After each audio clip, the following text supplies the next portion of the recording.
শিশুদেরকে নিয়ে আমরা বাইরে বের হলে, আপনি যদি আপনার ভাগনা ভাগ্নিকে নিয়ে বের হন, আপনি কমনলি জিজ্ঞেস করবেন যে কিছু খাবে তোমরা, ঠিক আছে? তা আমি ওদেরকে বললাম যে আম্মু কিছু কি খেতে চাও? তো ওরা এমনিও লাজুক স্বভাবের, এবং মানে এত লোকের সামনে ওরা জোরে কথা বলেও না। তো আমি হাঁটু গেড়ে বসে ওদেরকে জিজ্ঞেস করছি যে আম্মু তোমরা কিছু খেতে চাও? এখানে ফ্রুটস আছে, জুস আছে, বিস্কুট আছে। আমি নিজে থেকেই বলছি, হ্যাঁ, সারাদিন তো এগুলো আমরা পেয়েছি। তো ওরা বললো যে আব্বু আইসক্রিম খাবো। হ্যাঁ, বিশ্বাস করেন আমি তো যেহেতু জোহরের আগ পর্যন্ত আশেপাশে ঘুরেছি, আমি আইসক্রিম দেখি না। আচ্ছা, হ্যাঁ, তা আমি ওদেরকে বলেছি যে আম্মু আইসক্রিম তো এখানে নাই, তুমি লাবান আছে, তুমি কি লাবান খাবা? তা আমি হাঁটু গাড়া বসা ছিলাম, এবার উঠে আমি খুঁজতেছি যে কোন দিকে লাবান পাবো। হ্যাঁ, ঠিক আছে, কোন দিকে লাবান দিচ্ছে কিনা, জাস্ট বড় বড় লরির দিকে তাকিয়েছি যে কেউ লাবান দিচ্ছে কিনা। ওরা আবারও বললো না আব্বু আইসক্রিমই খাবো। তা আই ওয়াজ স্টিল লুকিং, আমি দুই পাশে দেখছি।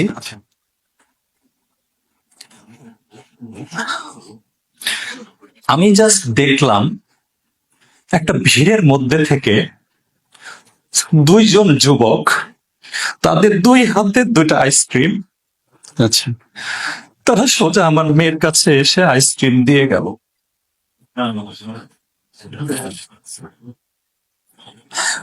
আমি বুঝলাম না এত দূর থেকে ভিড়ের মধ্যে থেকে দুজন আসবে কেন হাতে আইসক্রিম নিয়ে। যদি হতো তাদের হাতে ডজন ডজন আইসক্রিম আছে, আমি মেনে নিতাম, দে আর অলরেডি ডিস্ট্রিবিউটিং। দুজন লোক, একজনের হাতে একটা আইসক্রিম আর একজনের হাতে আরেকটা আইসক্রিম।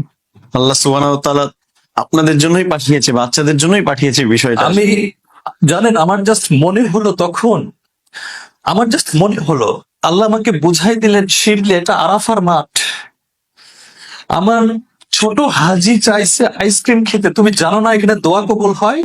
আমার জাস্ট মনে হলো আল্লাহ বুঝাই দিলেন how dare you tell them এখানে আইসক্রিম নাই। আমি তো এটা বলতে পারতাম আচ্ছা আম্মু আল্লাহর কাছে চাও, দেখা যাক পাওয়া যায় কিনা। আমি কেন সিদ্ধান্ত দিলাম এখানে আইসক্রিম নাই? তুমি কি লাবান খাবা? Why did I offer them alternative?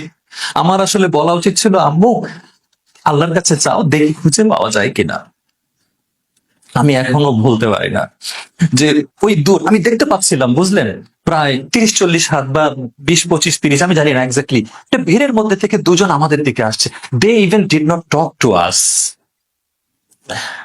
Ice cream দুজনকে দিয়ে দিল, সম্ভবত আমি যদি ভুল না বলে থাকি মাথায় একটু, মানে ছোট বাচ্চাদের মাথায় একটু আদর করে চলে গেল। এবং এখানেও বলে রাখি যেদিক থেকে আসছেন তারা ওদিকে যান নাই, ফরওয়ার্ড সামনের দিকে চলে গেছেন।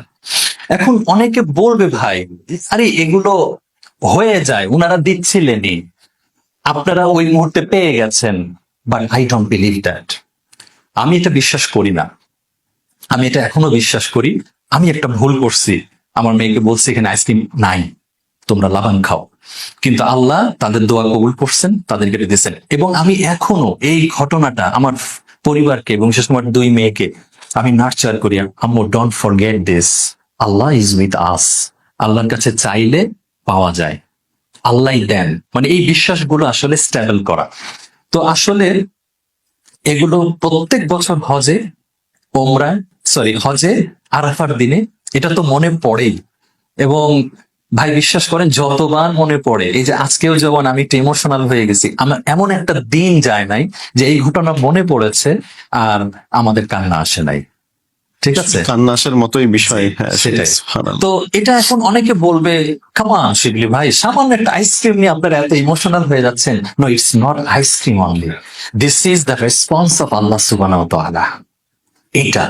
এটা আইসক্রিম দিয়ে হিসাব করলে এটা তুচ্ছ ঘটনা, কিন্তু যদি আল্লাহর রেসপন্স হিসেবে দেখেন এটা তুচ্ছ ঘটনা নয়। এবং এখানে আমাদের আরেকটা বিশ্বাস রাখতে হবে, এটা এটা আল্লাহ ওয়াদা করেছেন আরাফার দিনের দোয়া কবুল হয়।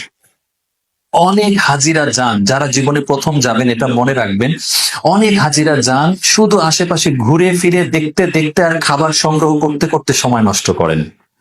কিন্তু এটা যে দোয়া কবুলের একটা দিন, এটাই যে আপনি আগামী আপনার মানে অনন্ত ভবিষ্যৎ বংশধরদের জন্য যে দোয়া করে যাওয়ার একটা সুযোগ, আপনার ভবিষ্যৎ, আপনার অনাগত ভবিষ্যৎ সবকিছু নিয়ে দোয়া করে যেতে হবে, একটা অপরচুনিটি ছাড়া যাবে না। সুতরাং আমি বলবো যে আপনারা কেউ প্লিজ ভবিষ্যতে যারা যাবেন, এই যে একটু আগে তো আমরা সেলফি টেলফি এর কথা বলছিলাম, এগুলো তো ত্যাগ করবেনই, সাথে আমি বলবো অযথা সময় নষ্ট করবেন না আরাফার দিনগুলি। দোয়া দোয়া আর দোয়া।